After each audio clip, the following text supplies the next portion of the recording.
Here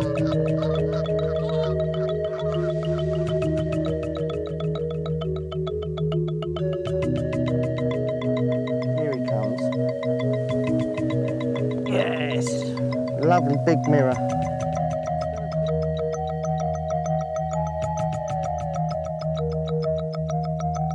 That is a big fish.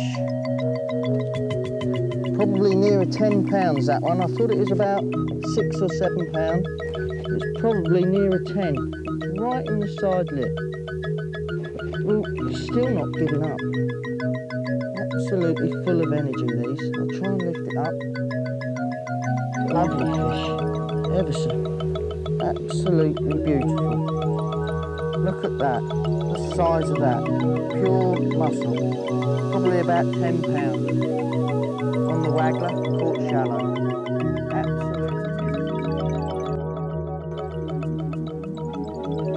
Absolutely beautiful. I'm going to pop him in the net now.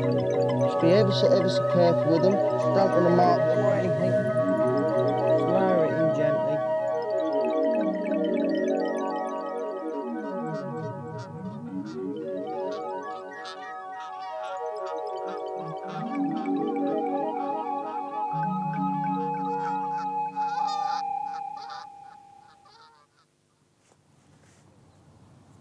Hi, my name's Will Raison.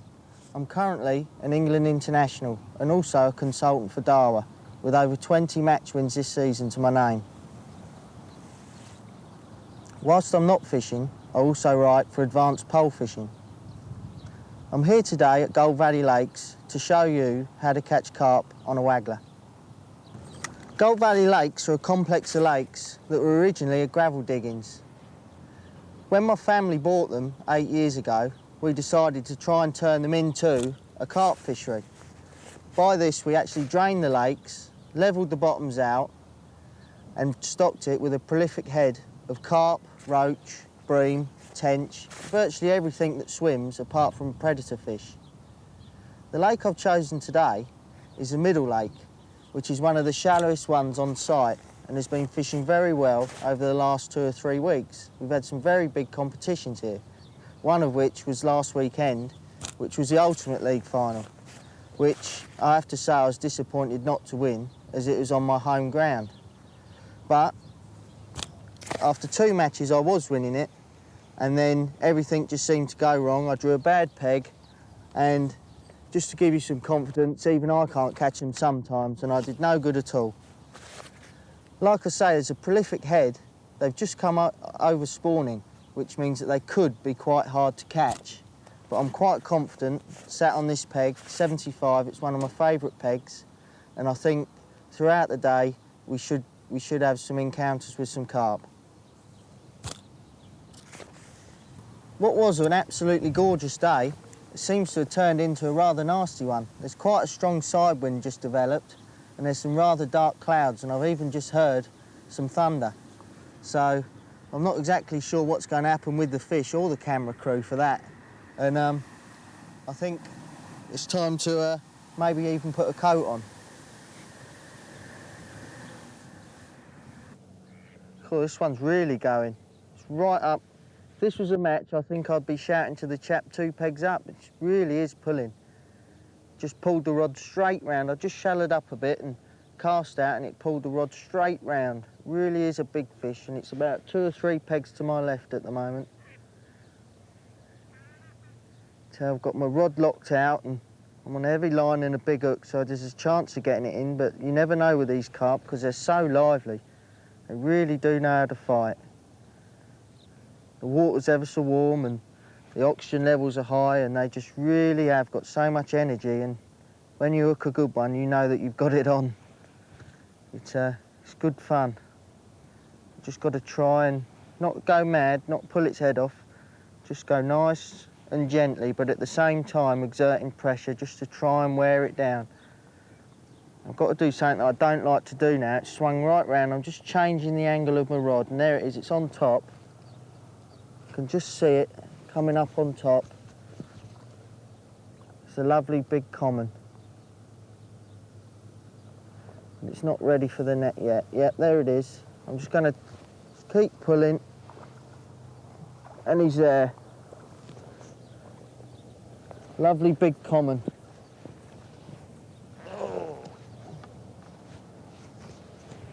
Probably about 5.5, 6 pound. Pure fighting machine. Caught on the waggler about 3 foot deep. Absolutely beautiful. Not a mark on it. I'm going to plop that one in the net and get on and catch some more. Just going to put 3 red maggots on and cast straight back out, because although I started off fishing on the bottom, I've now shallowed up. With the wind dropping and the sun coming out, the fish are definitely coming up in the water. I just shallowed up and I caught that one almost immediately. Pulled the rod right round, and the important thing is just to keep maggots going in all the time. I had another little bite then, probably a liner more than a bite. Just going to keep maggots going in and just keep moving the float to keep the maggots on your hook in the surface layer. There's a swell there then. There's plenty of fish there. I'm not sure if they're all feeding, but there's definitely 1 or 2 there to be caught at the moment. I just hope that the wind doesn't get up. There's another swell there then. Just keep moving it. There's quite a few there now. It really is coming alive now, my peg. Now, since the wind's dropped, and there's a lot of carp there. I've just cast straight back out again, and the rod went straight round. I just fired a pouch full of maggots in, and I saw 3 or 4 swell, and the rod just went straight round, and this one's not quite as big as the last one, but it's still a good fish. It's coming all the way in, but you've got to be so careful sometimes, because they try and fool you. They come all the way in, and you think you've got them, and then they just take a sudden lunge like that one, and it's gone off again. He's coming in now. Right down under my keep net, but you've still got to be careful. Just wait for him to be beat.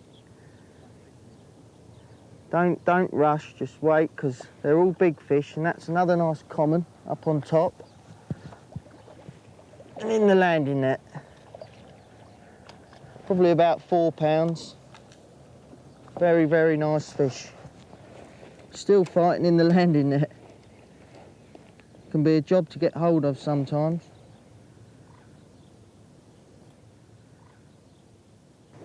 There you go. Probably about 4 pounds of common carp caught on the waggler. Absolute pristine condition. Absolute perfect. I think it's time now to start feeding and go straight back out and hopefully catch another one. One thing I will say is when you're putting them in the net, is just to lower them in with your landing net nice and gently. You don't want to be seen dropping them or anything like that. Just be nice and careful with them, because at the end of the day, if you don't treat them right, there's going to be less in the lake, and that's the most important thing. It's going to, again, 3 red maggots. I prefer red because they're darker, and I think when fish are feeding up in the water, darker colours stand out more against the sunlight or against the sky, because the sky is predominantly white or blue, and a darker colour, in my mind, will stand out much more. Just a little flick to sink the line and carry on with the feeding. The most important thing when you're fishing like this is to have constant feed hitting the water. There you go, straight in again then. But I think that one just felt the hook. Just as I went to fire some bait out then, I saw my rod tip going round. Yeah, it might even have been a liner, but I think it was a bite. Just out again. Like I was saying, the most important thing is to keep the feed going in regular. Get them competing for the bait. If you can do that and they're willing to feed, you've got a real good chance of having a good day fishing like this. There really is some out there now. As you can see, I've a couple of pouchfuls of maggots in and then just moved my float. Just waiting for the float to go and the rod to pull round. It's a nice bite from the carp. There's plenty out there at the moment.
Well, the conditions have certainly changed.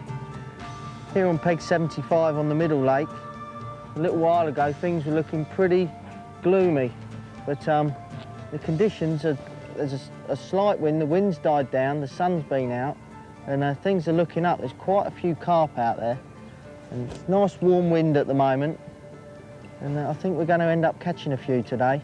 We just had a good response.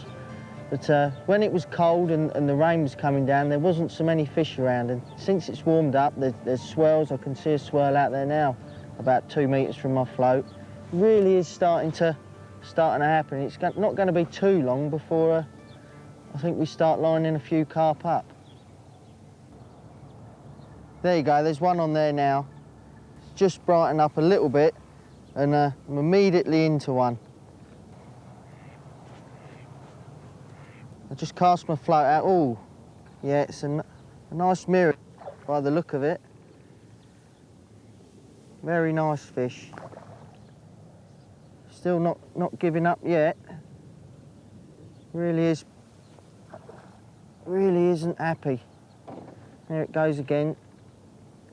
They really do know how to fight.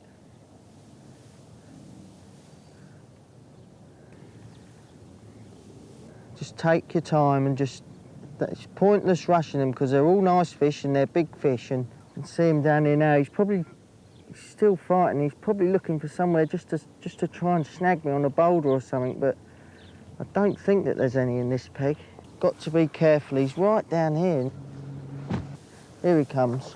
Nice one. Probably about 3 or 4 pound. Here he comes. I'm going to try and get him this time when he comes up. They just can't keep their heads up. They really do know how to fight. Here we go. He should pop up soon because I've had a lot of strain on him and he can't keep going forever. Here we go. There he is. There he is. He's mine. Nice mirror there. Nice one. Probably nearer 4 pounds, actually. Just unhook him. Drop that in there. Still fighting in the net. There you go. Lovely fish. And hopefully, if the conditions stay the same, there should be plenty more where that one came from. Just going to pop him in the net and get straight back on with it.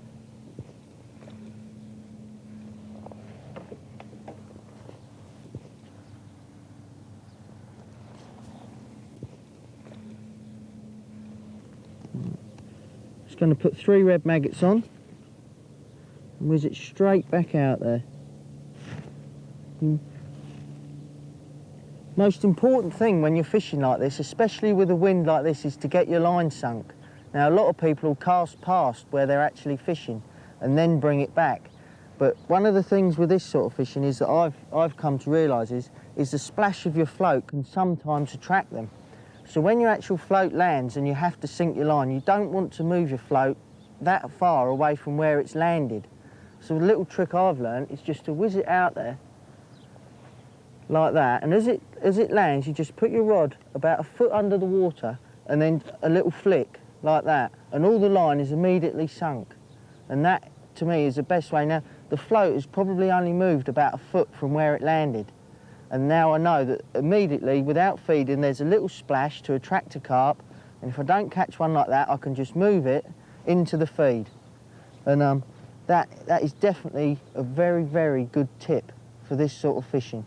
Again, just keep the feed going in, and there you go. Oh, no, I lost that one. It pulled the rod round straight away again. I'll just show you that cast again. All my maggots are still on.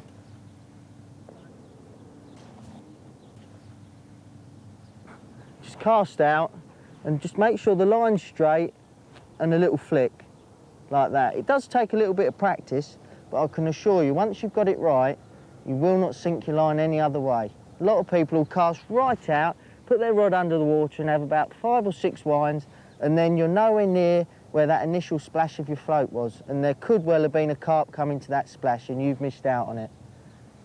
Obviously, working and living on site, I've got an advantage over a lot of people of knowing where to go and what conditions to look for.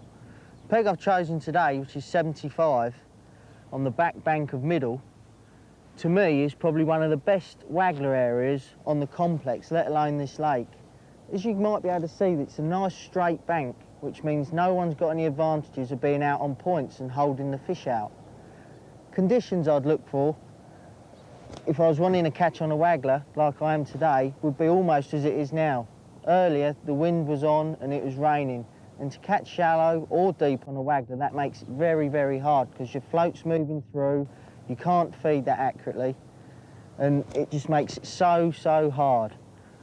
Also, one of the main things about this bit is there's a very shallow plateau running the full length of this bank at about 15 metres, which is the ideal distance to fish the waggler, and there's always a lot of carp on it.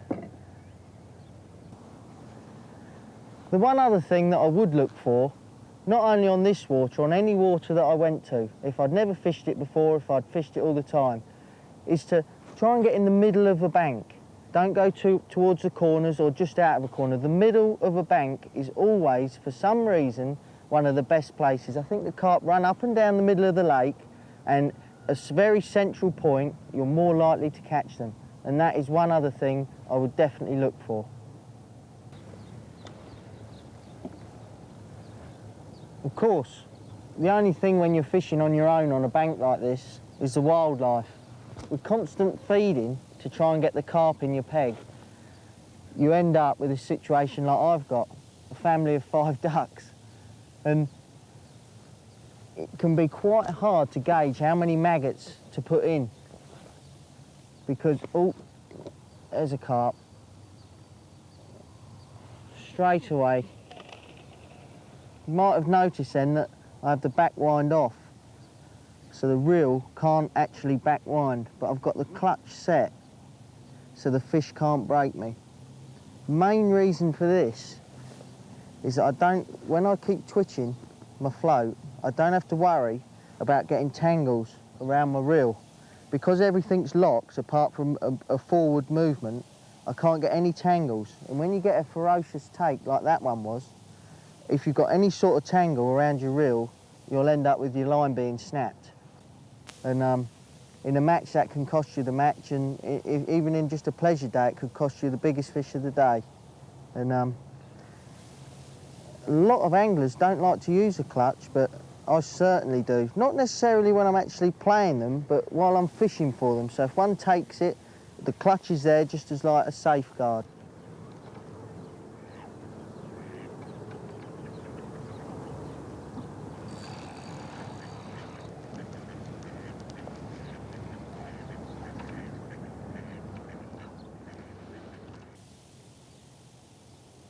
This one feels quite a good fish. It's right in underneath. Right in underneath the keep net. This one could be a real good one. The sun's out now, it's absolutely perfect for him. This one's not giving up yet. Definitely a bigger fish, this one. Really using his weight. Haven't caught a glimpse of him yet. He's just searching down around there. This is when you've got to be ever so careful with them, because you don't know what's down there that they can just loop your line round and ping and it'll be off. Just take your time, but just keep the pressure on. As he goes off.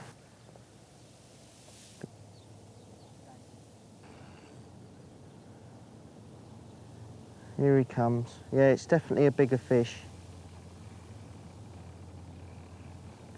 It's not giving up yet. Very easy in these situations to become impatient and start pulling much harder than you should, but believe me, the main thing is just to keep constant pressure and the fish will tire. If you start pulling harder and harder and harder, there's a good chance that the fish will actually come off. You'll just pull the hook straight out. Just take your time. He's running off that way now. He's definitely not ready for the landing net quite yet. Really is. Really is. Must be a good fish or just a lively one. I haven't seen it at all yet. Certainly going, really is fighting. The rod's bent double and everything's locked out and just can't move him at the moment. He's off again, he's going out. Good tip when you get him in close. You can see I'm back winding now. If you actually put your rod down low and change the angle, you can see it's stopped immediately and it's coming back towards me. And that's a very good tip when you're playing fish like this. You can see now he's coming in. If I'd have kept my rod up, there's a good chance it would have been out in the middle by now.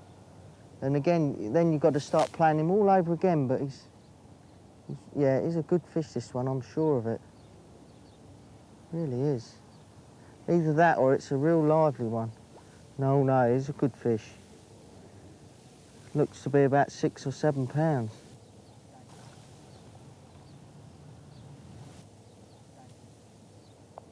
The longer you have a carp on, the more chance you've got of that hook hold wearing and all of a sudden you can end up, oh, it is a lovely fish.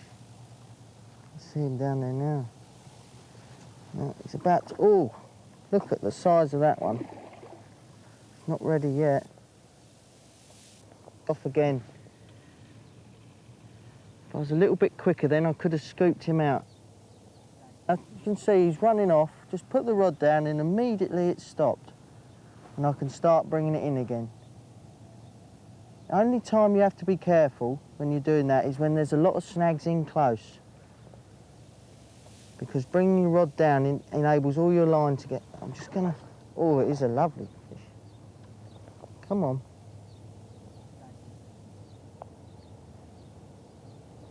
Here he comes. Yes! Lovely big mirror. Just gonna click the back wind on so I don't get in any nasty tangles while I'm unhooking it. Oh, that is a big fish. Probably nearer 10 pounds, that one. I thought it was about 6 or 7 pounds, but it's probably nearer 10. It's right in the side lip. Well, it's still not giving up. Absolutely full of energy, these. I'll try and lift it up. Lovely fish, ever so. Absolutely beautiful. Look at that, the size of that. Pure muscle. Probably about 10 pounds. On the waggler, caught shallow. Absolutely beautiful. Absolutely beautiful. I'm going to pop him in the net now. Just be ever so careful with them. Just don't want to mark them or anything. Just lower it in gently. And he's away. Biggest fish of the day so far. I'm going to go straight back out and start off with the routine again.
Of course, fishing like this, shallow on a waggler, does limit what fish you're going to catch.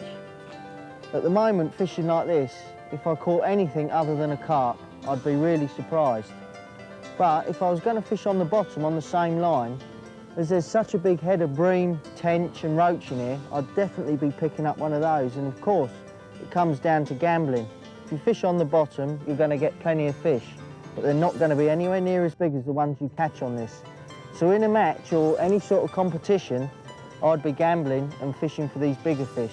I've already had some quite reasonable size ones, and anyone else who's fishing on the bottom getting pestered with roach and not so much pestered, but with fish that will not weigh as much as carp are going to be behind. And at the end of the day, if you can catch the bigger ones, you're going to be very hard to beat because you don't need to catch as many.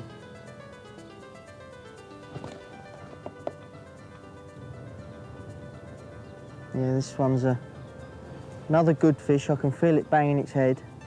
Took it as soon as the waggler hit the water, this one. A little splash from the waggler. I left it where it landed and the rod just went straight round. Very confident take. Quite a good fish as well. Not sure if it's going to be the biggest one of the day because I've had that one that might be 10 pound. But oh, it's another good fish though. Big swell there. Yes. Yeah. Nice long, slim carp, this one, by the look of it anyway. I've only caught a quick glimpse. But that just shows you the importance of being able to sink your line with that little flick. If I'd have moved that float any more than a foot from where it splashed, I probably wouldn't have hooked this one. Because it was literally, it just came straight to the splash of the float and the rod tip was round and it was on. Still fighting, it's just going off again. Got to be so careful with them because they're such a heavy fish and they're so fit. That hook hold just gets worse and worse by the second. She's right in under my feet now. I'm gonna pop up.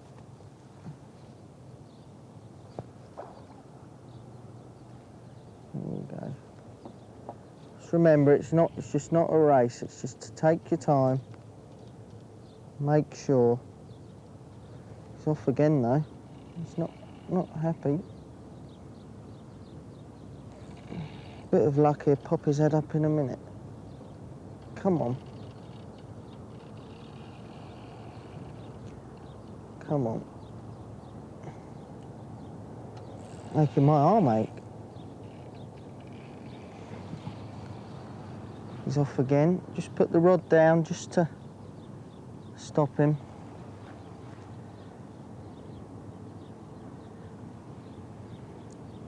Probably about 5 or 6 pound by the look of it. It's a good fish.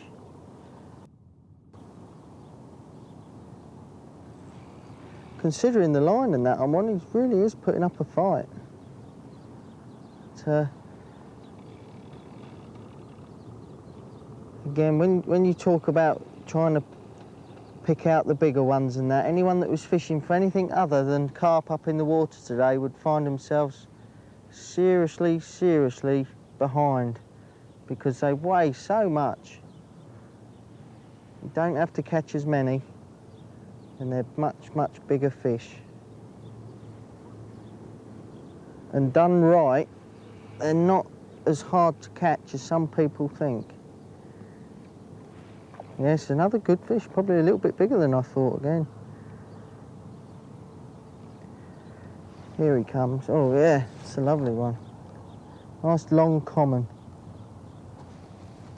Still going for it though. Come on. They do. Here he comes. Come on. Still pulling. Just again put the rod down. Again, you might be able to see I'm actually putting the butt of the rod towards my stomach, so just to give me that leverage. Helps sometimes when you've been playing a fish and your arm's aching a bit. Just helps just to put it almost like a sea angler would, almost like a butt pad, just to put it there and just use it as like a lever. There he is. Up on top and he's in the net. Another nice one.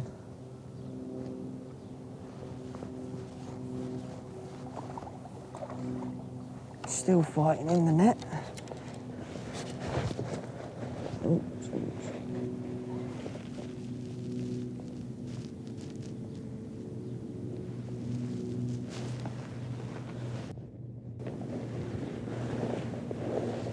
Yeah, lovely carp. Absolute pristine condition. An absolute fighting machine.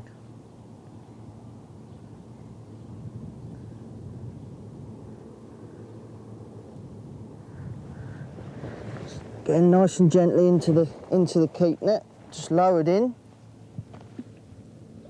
Sure he's all right.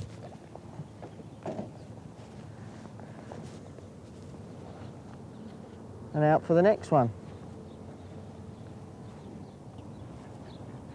One of the most important parts about fishing like this, and fishing in general, is to be comfortable. Not necessarily what you're sitting on, but having all your gear to hand and fully functional, i.e. your bait tray, everything's to hand. You notice that I hardly have to move to pick my maggots up and fire them out. That is one of the most important things. You don't want to be reaching miles to be able to get your maggots or your worms or your ground bait.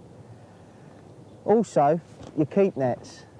Again, if you catch a carp of any size, especially a large one, you don't want to be having to pick it up and move 2 or 3 feet to put it in your net. It's right to hand, it's there. All I have to do is pick my landing net up and drop it in, it's there. Another thing you may have noticed is my second keep net. That, as a lot of fishery rules now state that you have to have 2 nets.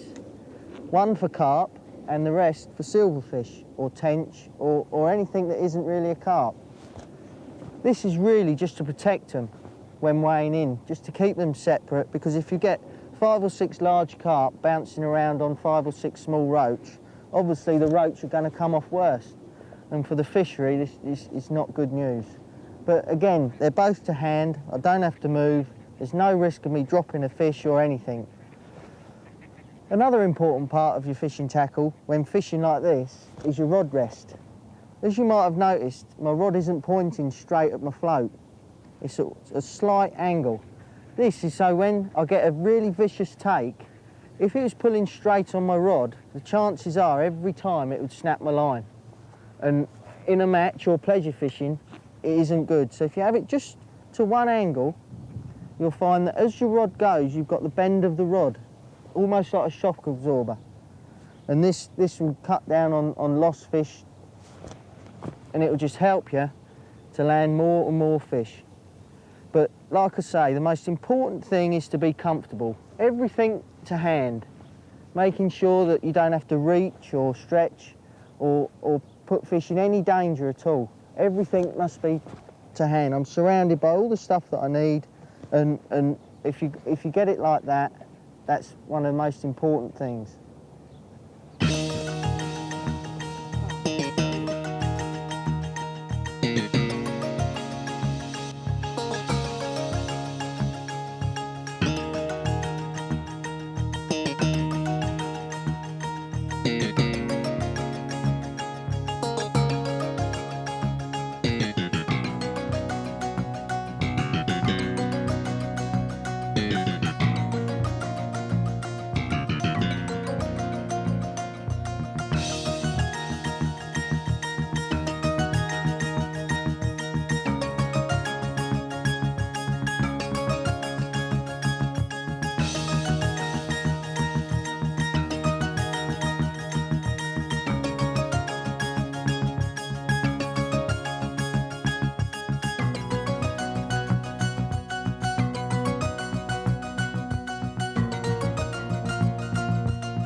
The tackle I'm using today is stuff that I've hand-picked from the Darwa range.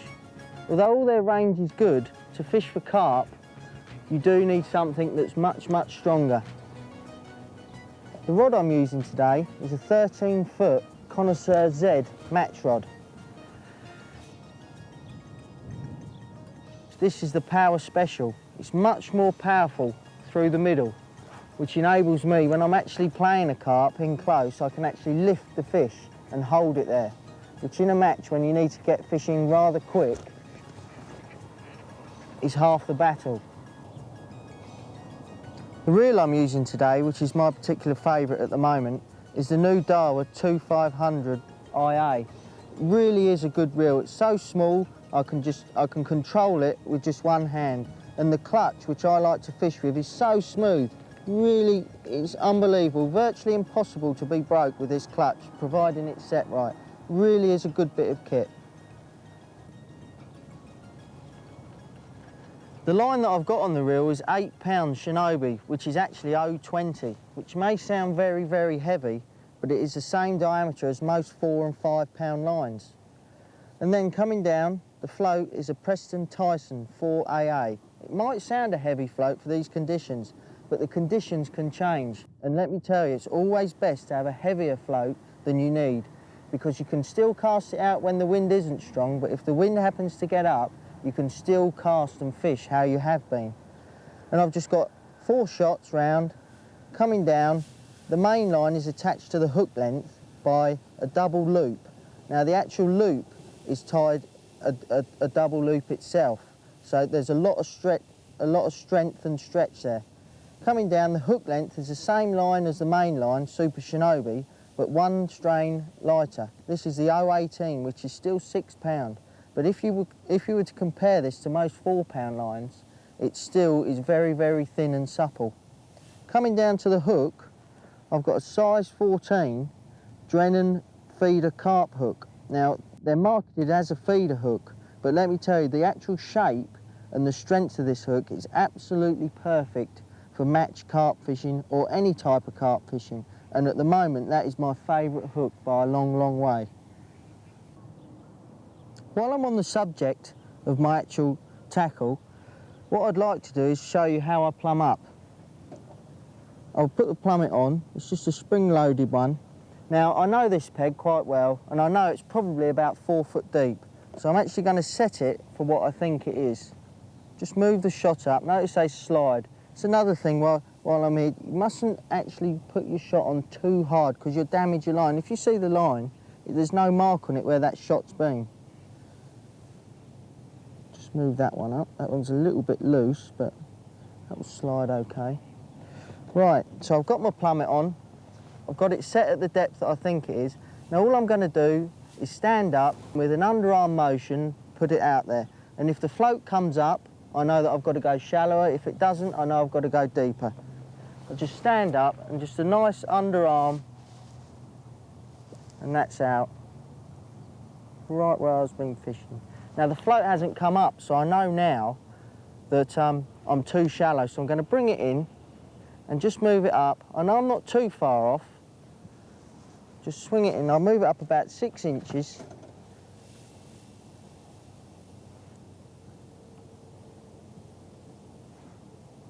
And then just go through the same procedure again. Just a nice underarm swing. Make everything tight.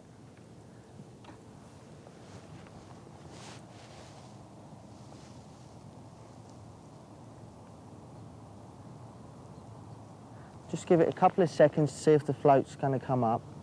It still hasn't come up. I think it's only just below the surface, so I'm a little bit off on what I thought. Let's just move it up again. A little bit further this time. And that should be just touching bottom. Again, just another nice underarm swing, nice and in the same place. Then the float's just come up. So I know now I'm just touching bottom. Now one thing I do that a lot of people don't, not necessarily pleasure anglers, but good match anglers, which I think is a very important part of this. Now I've got my depth, if I can just get it out of the plummet. Now I've got my depth set, I know that that is on the bottom. But during the course of the day, I'm going to want to either shallow up or go deeper, but I may want to go back to the original depth. So a little trick I use, so just get a little blob of paint. It's this paint here, it comes off easily, so don't worry about marking your rod. And I just put a little blob right where the float is. Now, all day long, no matter how much I move that, I can relate to that, and I know exactly how deep it is.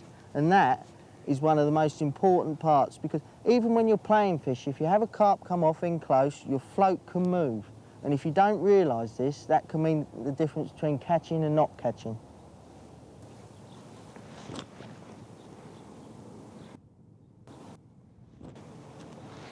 Feeding is probably the most important part when fishing like this, or fishing anyway.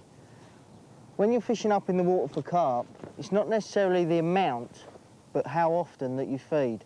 Sometimes they do want lots, like at the moment, the way that they're feeding, they want a lot of bait, which is probably because I'm the only one on the bank.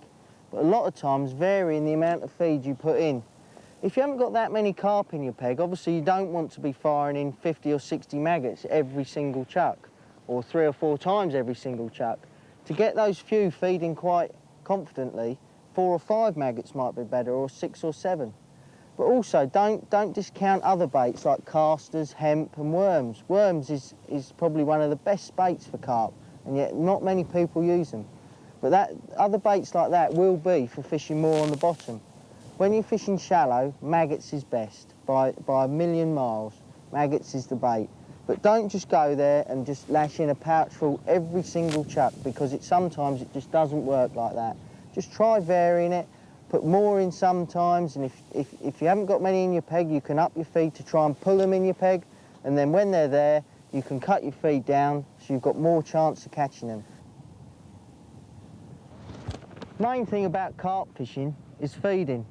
Not just carp fishing, any fishing. If you get your feed right, you'll catch plenty of fish.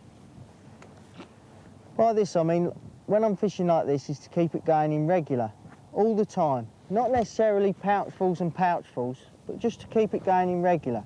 Sometimes by varying the feed, i.e. not putting as much in when there's fish there, or putting more in when there's not fish there to draw them in. It's just using your head. If you learn to use your head and try and think how the carp are feeding, you're going to end up catching a lot more fish. Well, the last 20 minutes or so has been quite slow, and in a match I'd probably be quite worried. One question I am asked quite a lot is, in a match when you've been fishing shallow, or even when you're pleasure fishing and the fish seem to go, what do you do to catch those extra ones? Well, what I try and do is keep feeding the same area, to keep any feeding fish that are in the area in your peg. But the chances are, if they've gone, the fish that you're going to be catching are the ones that have been eaten and haven't been caught, i.e. they've got an absolute belly full of maggots.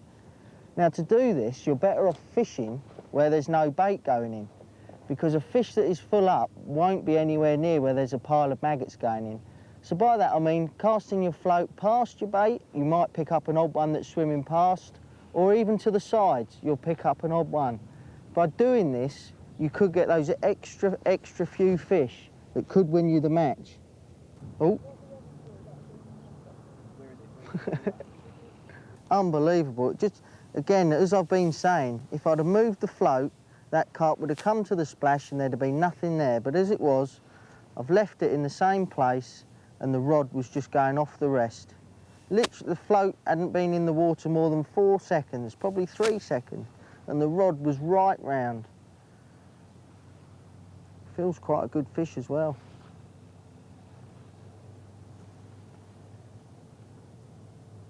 Yes, probably, yeah, it's a good fish. Again though, they pull so hard. I'm just going to change the angle of the rod just to try and stop it. Try and persuade it not to run off too far. Right in close now. Oh yes, another big mirror I think.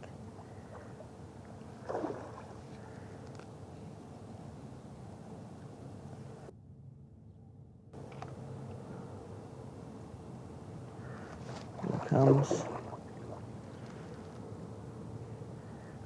There he is. Yes.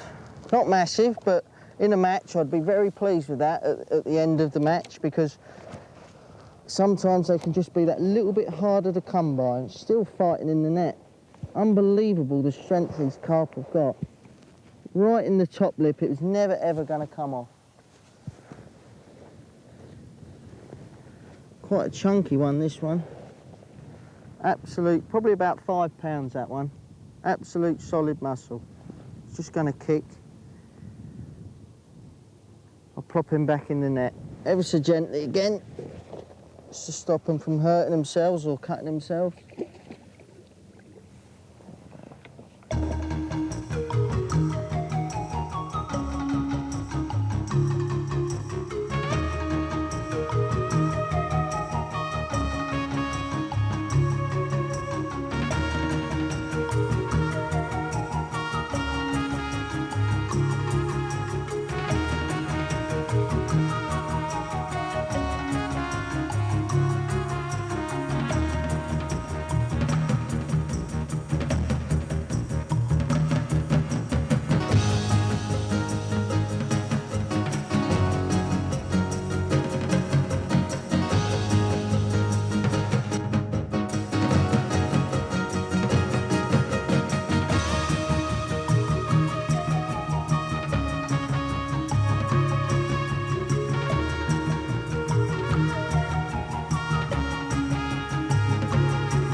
This is a better one. I hope that swan doesn't get in the way.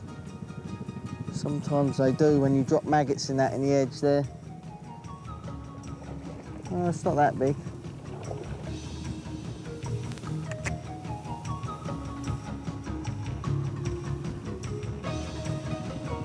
Still pulling though, they've got so much energy, that's unbelievable. I just locked the rod right out then and it still went.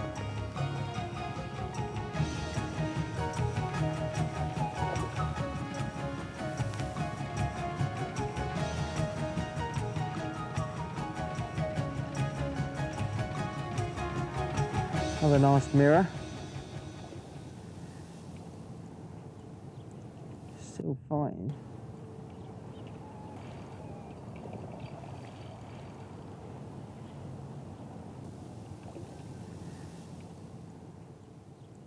Still fighting.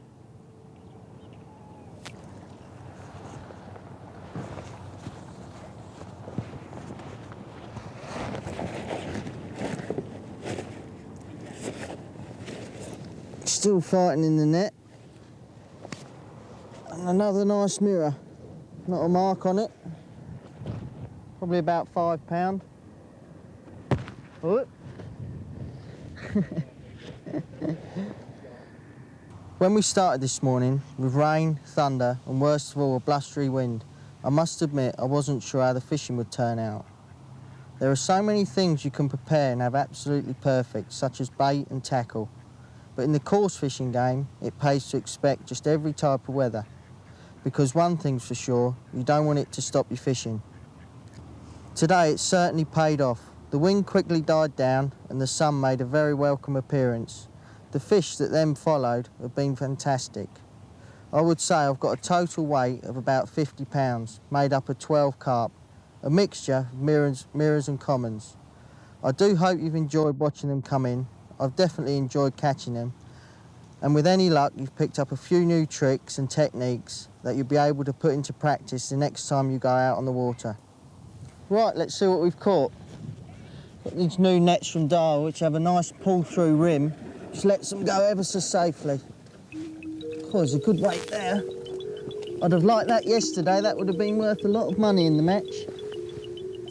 Absolutely gorgeous. There's that real big one there, just going back, probably about £9. Lovely, lovely mirror.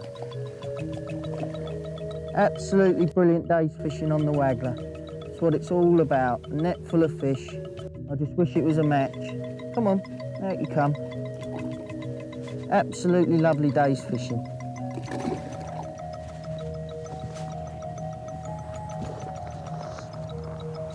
$13 fish, I reckon that just went past 60. Just as a footnote, if I'd have caught that weight yesterday, I'd have won 10 grand. All the best.